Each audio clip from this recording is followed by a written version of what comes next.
When Clark turned down Ice Cube's big 3 offer, it wasn't just a headline, it was a message. Despite being vilified, shoved, and blamed for tensions she didn't create, she stayed committed to the WNBA dream. But inside the locker room, resentment brewed. Jealousy, silence, a toxic current of hostility that no one in leadership bothered to address. As Clark absorbed cheap shots and veiled racism, her trust in the league withered. The problem wasn't just the money, though the disparity was glaring. It was that her value, her safety, and even her presence were treated as disposable by a league built on her star power. Every game without intervention, every foul without consequence, and every failure to defend her dignity has chipped away at the fragile illusion of league loyalty. Clark's growing disillusionment isn't a betrayal. It's the natural response to a system that's broken its promise. If she leaves, it won't be because she gave up. It'll be because she finally realized the WNBA already had. This isn't just a story about a rising star getting frustrated with her league. This is about the slow, public unraveling of an institution that refuses to evolve, while the very players holding it up are pushed to their limits. And front and center in this chaos is Caitlin Clark, the most talked-about name in women's basketball, now rumored to be questioning everything she gave up to play in the WNBA. From the start, if you're here for the real story and not the filtered version, subscribe. And if you're sticking around for the next meltdown, you better definitely subscribe. Clark made her position clear. She was all in. No shortcuts, no side gigs, no ego. She passed on millions. Not figuratively, literally. She turned down over $20 million in offers from rival leagues like Project B and Ice Cube's Big 3. That kind of money changes lives. But she didn't blink. Because for her, the WNBA wasn't just a job. It was the dream. But how much can one person sacrifice before that dream turns into disillusionment? The WNBA needed Clark badly. Viewership numbers surged the moment she stepped on the court. Her jersey became a top seller. Suddenly, people who had never cared about the league were watching games, buying tickets, and engaging on a national scale. She brought a level of attention the WNBA had never experienced before. And still, the league failed her in the most fundamental ways. Let's talk about what she's been facing. Nonstop targeting during games. Uncalled fouls. Dangerous physical play. She's taken hits that would have drawn a flagrant anywhere else. But the officiating? Silent. The league office? Also silent. There has been no serious intervention, no meaningful change in how games are called. And when the most high-profile player in your league is getting battered with zero protection, what does that say about your priorities? It says the WNBA will take the views, the money, the headlines, but not the responsibility that comes with supporting its stars. Then there's the Olympic team snub. Clark didn't even make the roster. Not a training camp invite. Not an alternate spot. Nothing. A player who brought millions of new eyes to the sport was left off the biggest stage in the world with no explanation. The silence was louder than any announcement. It sent a clear message: you're not one of us. Now add the backlash from other players. On the court and off, the hostility toward Clark has been hard to ignore. She's been criticized, dismissed, iced out. Jealousy? Maybe. Insecurity? Possibly. But whatever it is, the result is the same: a fractured league culture where the new face of the sport is being pushed out instead of embraced. And the league has done nothing to manage the resentment or unify the locker room. That toxicity festers. And it's not just Clark being affected. These aren't isolated incidents. The WNBA has deeper structural issues. Limited roster spots mean that incredibly talented players are being cut before they can even establish a career. There's no true development pipeline, no second-tier system, no space for growth. If you're not one of the 144 players in the league, your options are overseas or now, increasingly, these new alternative leagues that are ready to build something better. Leagues like Project B and Upshot are actively reshaping the landscape. They're offering bigger salaries, better resources, and the kind of attention to player well-being that the WNBA continues to overlook. And they're not just theoretical. They're recruiting hard. backed by basketball legends like Cheryl Miller and Donna Orander. These leagues have credibility, funding, and momentum, and they're already poaching WNBA talent. That's not competition, it's a revolution. So what does it say that Clark has stayed loyal to the WNBA through all of this? She's played through the disrespect, the bruises, the politics. She's shown up every day, committed to the dream she's had since she was a kid. But loyalty has its limits. And when that loyalty is met with systemic failure after systemic failure, at some point you start asking, what am I staying for? Because Clark hasn't just sacrificed financially.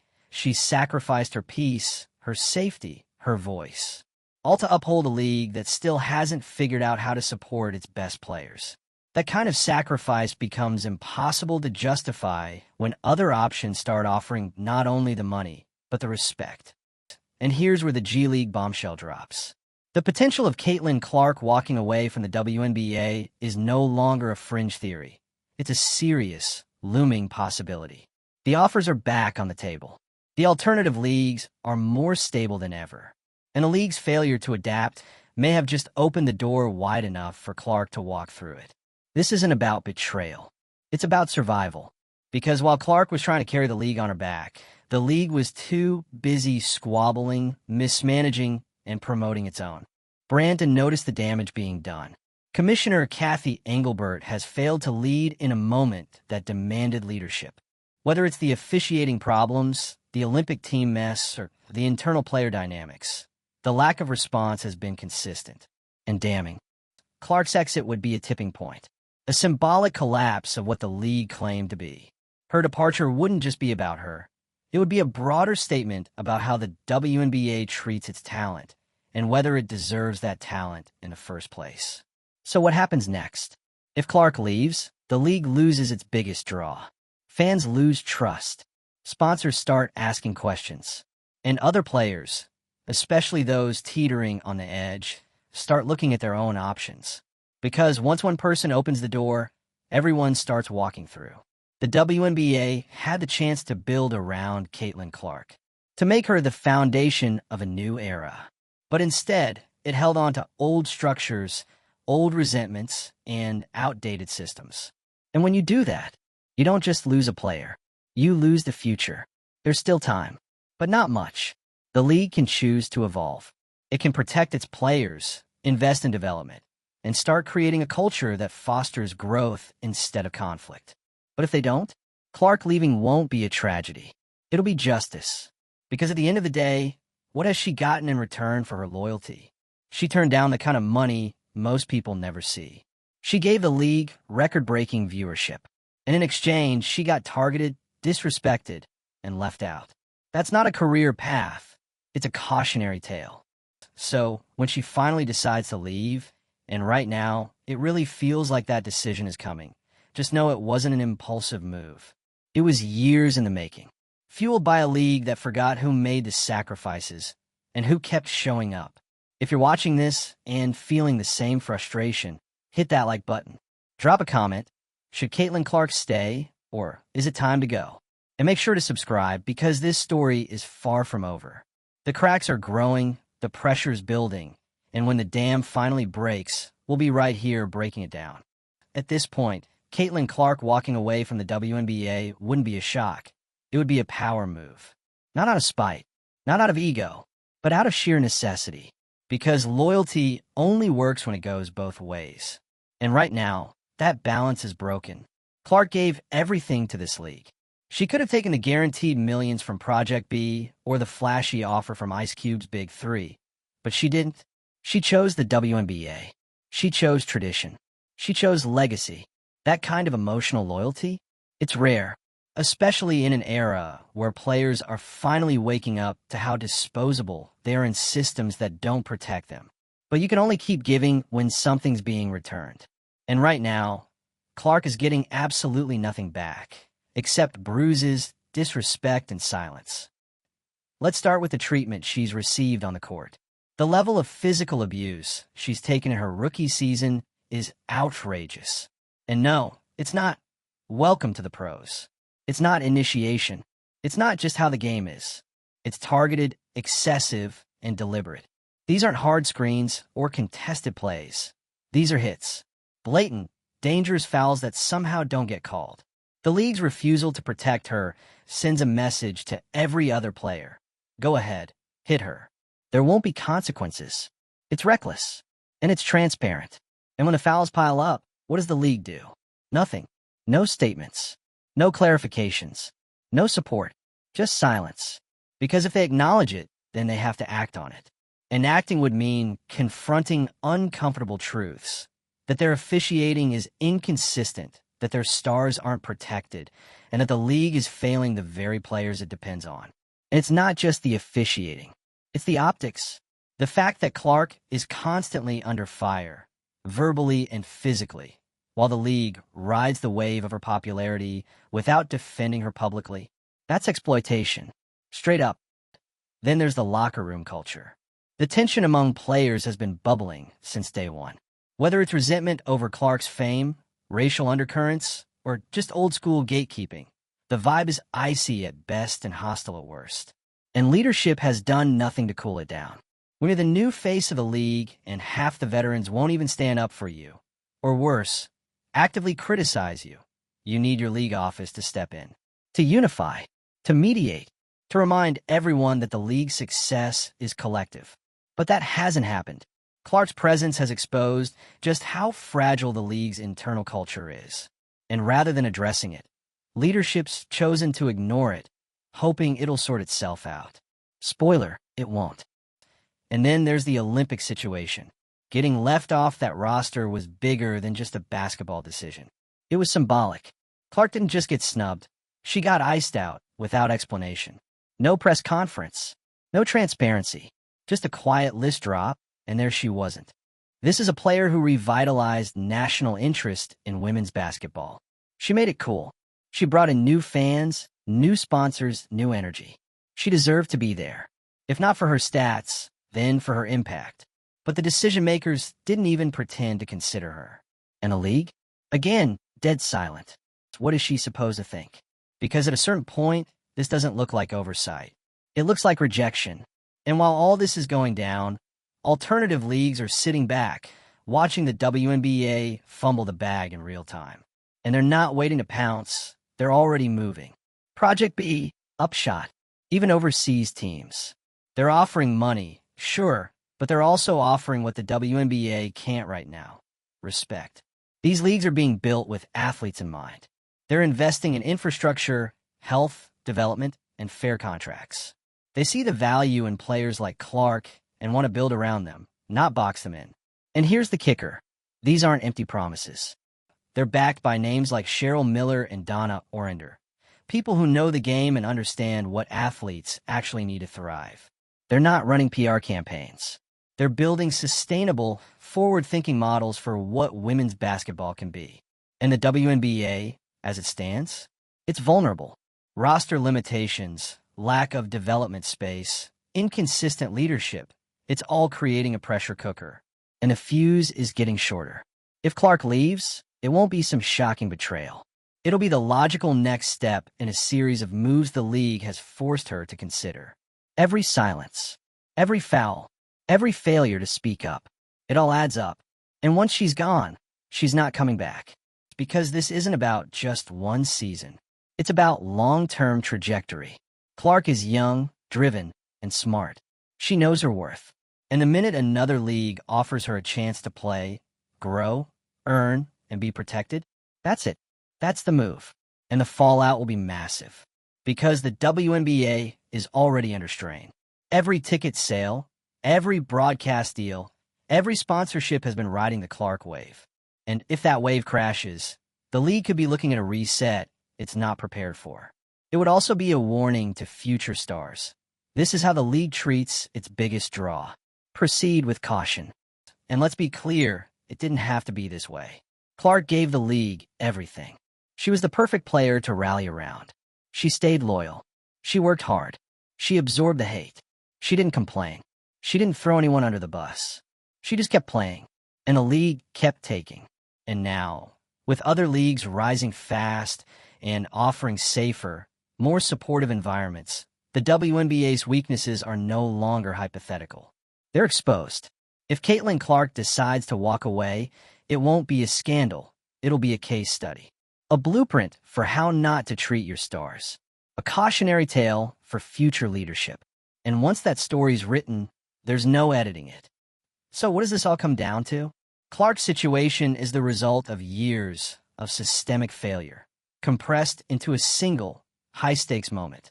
A moment the league wasn't ready for and still refuses to acknowledge.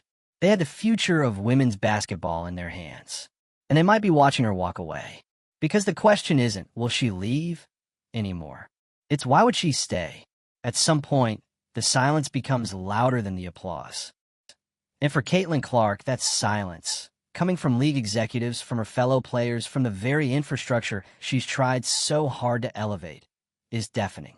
You can only take so many hits, physically and metaphorically, before something breaks. And in the case of the WNBA, it might not be Clark who breaks first. It might be the entire illusion that this league is built to protect and promote its stars. Because what we're witnessing isn't just a contract dispute or a rough rookie season.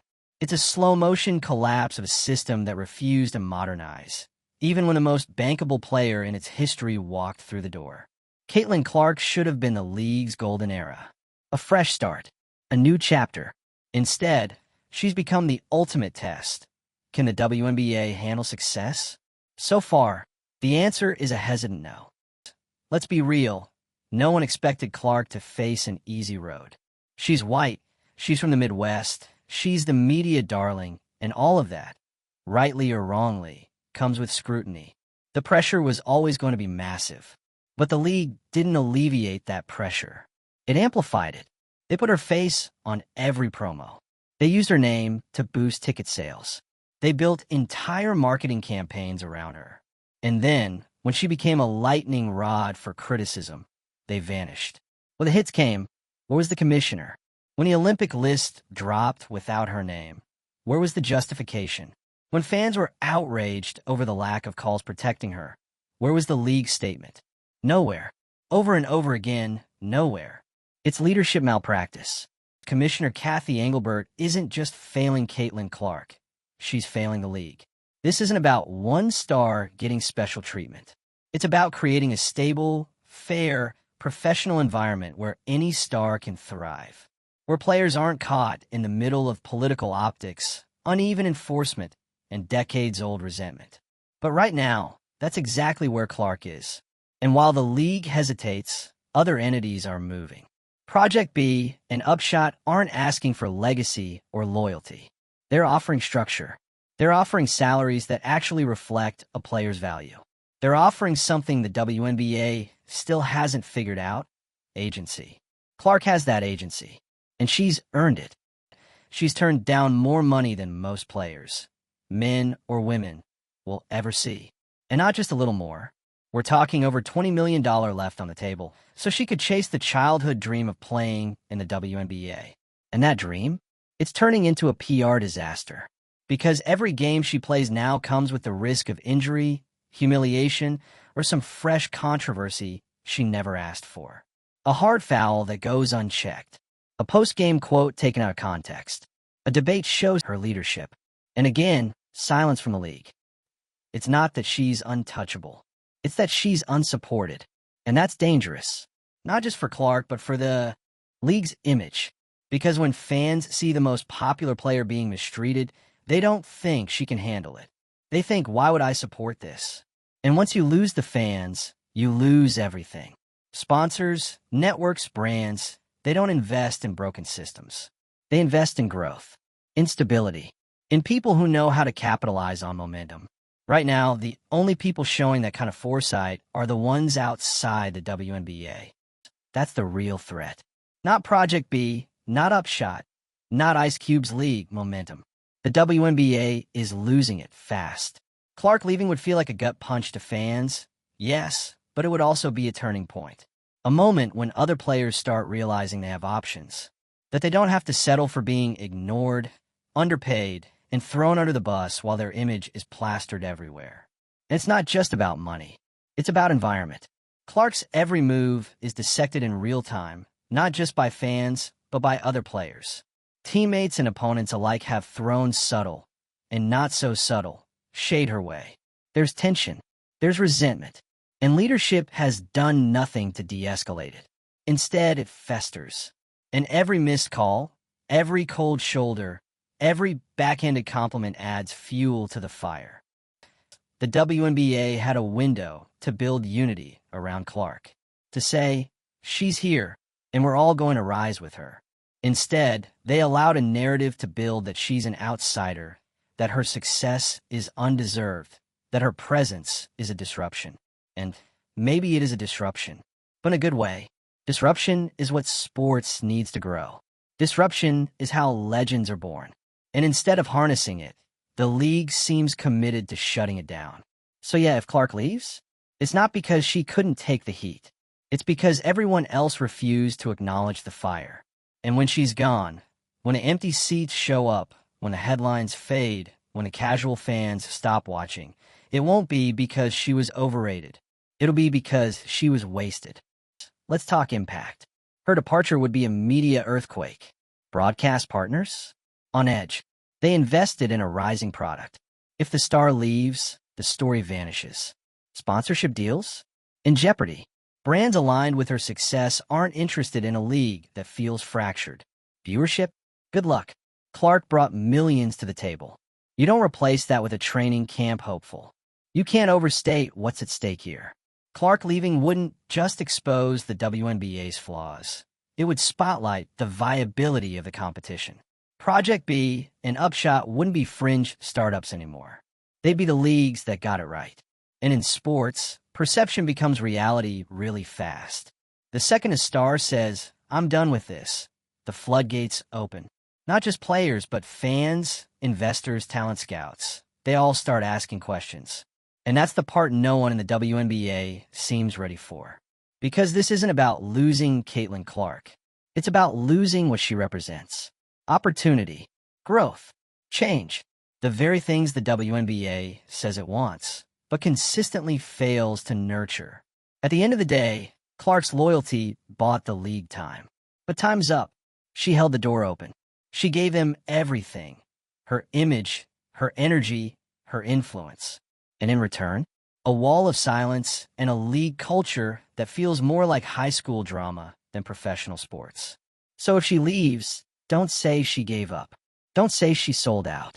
Say this: she finally chose herself. And honestly, that might be the most powerful move of her entire career. If you're still here, then you've been watching this situation unfold just as closely as the rest of us. Go ahead and hit that like button if this breakdown made you nod, rage, or rethink everything you thought about the WNBA. Drop your thoughts in the comments. Should Clark walk away? Is it too late for the league to fix this? Where would you want to see her go next? And if you want more honest, no-fluff coverage of the meltdowns, missteps, and messy moments shaping pop culture and sports, make sure to subscribe. Because the Caitlin Clark era may not be over, but the WNBA's control over it, that might be.